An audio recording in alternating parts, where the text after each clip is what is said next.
Drive west from Charlotte, North Carolina on Interstate 85, and you'll cross the Catawba River. Wide and placid, it's a big draw for recreational boaters and sportsmen. In close but separate locations on the river's wooded banks, two people arrive here on the morning of May 5th, 2008. They could not be more different.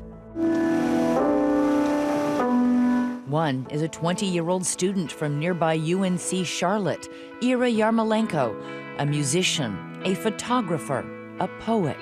We as women, as children. An outdoorsy type who loves nature. Ooh. She really enjoyed the beauty of nature. She tried to find it everywhere. Pavel is Ira's brother. Why do you think your sister drove to the river that day? I think that she was looking for a pretty spot to take pictures at. Ira is originally from the Ukraine, immigrating here with her family when she was just 7 years old. The other person on the river that day, 39-year-old Mark Carver. He's from just down the road in nearby Gastonia, a dirt road which bears his family name, lined with modest dwellings which house his relatives. Carver was a very simple person. His family lived out in the country, didn't have much education, could not read very well, cannot write very well. Unlike Ira, Mark has never been to college. In fact, he's never gone to high school. After years of working in the local cotton mills, he now spends his day here at this fishing hole on the Catawba, where he casts away his troubles, often with this man, his cousin, Neil Cassida. Robin Carver is Mark's sister-in-law. Oh, they were together all the time when they were fishing and stuff. What happened on that river that bright May day is as perplexing as it was violent. But this much we can tell you for sure. Today, Ira Yarmolenko is in a North Carolina cemetery, and Mark Carver is in this North Carolina prison, serving a life sentence for her murder. I recently went behind the barbed wire and concrete walls to hear his story. Hi, Mark. Hi. I'm Elizabeth. Okay. Nice to meet you. You too. Why don't you have a seat? Okay. How long have you been in this prison, Mark? 5 years. There is no question that what happened to Ira that day was terrible and tragic. But attorney Chris Muma, who's devoted her career to exonerating the wrongfully convicted, says Carver is also a victim. We think Mark is innocent. And if Mark is innocent, the family has not received justice, and the true perpetrator is still out on the streets. Muma took me out on the river to the spot where Carver and Cassida were fishing that morning. Mark would back his truck up to down this road? Down here. So he didn't walk the road, he drove down. He drove down. And literally parked with the back of the truck right here. He would sit on the back, the tailgate, and fish. Cassida left around 12:30 that afternoon, leaving Carver alone. Half an hour later, two jet skiers out for a ride on the Catawba come upon a gruesome scene. Yes, County 911. I'm a boater on the Catawba River, above the I-85 bridge. Something blue and metallic catches the eye of one of the jet skiers. There's a car that's run off an embankment, and there's a body laying there. I don't know if they're alive or not.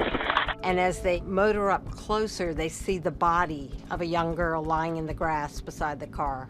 It is Ira Yarmolenko, her body, her car, found 100 yards upriver from Carver's fishing hole. The police found Ira's body right beside the driver's side of the car. Elizabeth Leland has written extensively about the case for the Charlotte Observer.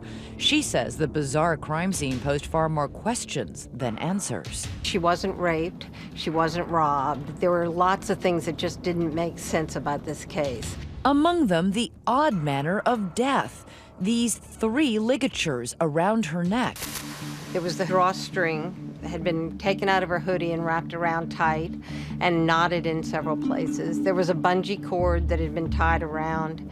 And lastly, a very dainty little blue ribbon. A disturbing discovery in the Catawba River, a body. As the media descends, police begin canvassing the area for witnesses.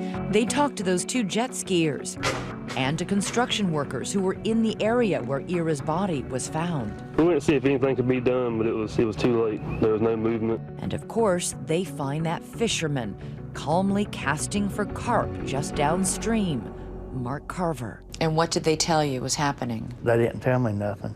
They just said they need to get my name and address and my fishing license. I give them to them. And then he gave them back. I shook his hand. They went up through there. Carver is cooperative, but not very helpful. He says he neither saw nor heard anything. So police have nothing but bad news to deliver when they notify Ira's family. A police officer came to the door. What did he say? He slowly walked in and told us that unfortunately they have found my sister's body and that they're very certain that it's her. I can't fathom getting news like that. I think all of us simply collapsed where we were, and that was it. Days pass with no arrest. The mystery now as deep as the sorrow. I hope that when you go home tonight, you will tell everybody that you love them. You will tell everyone that you know that you love them. Pavel eulogizes his sister at a memorial service on campus. In the coming days, she is laid to rest, while detectives speak to those who last saw her, piecing together her final steps. This video is to represent the timeline for Miss Ira Yarmolenko. Detectives record this timeline video. Ira spent the morning running errands. She went to the credit union, then she went to the Goodwill.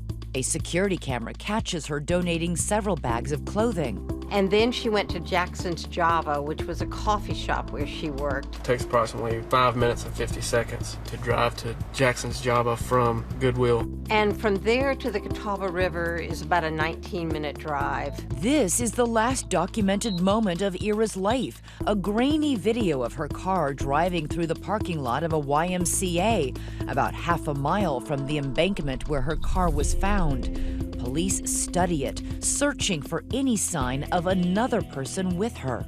But the video is so unclear, police can't tell. So they pursue the theory that Ira must have met her killer out on the river.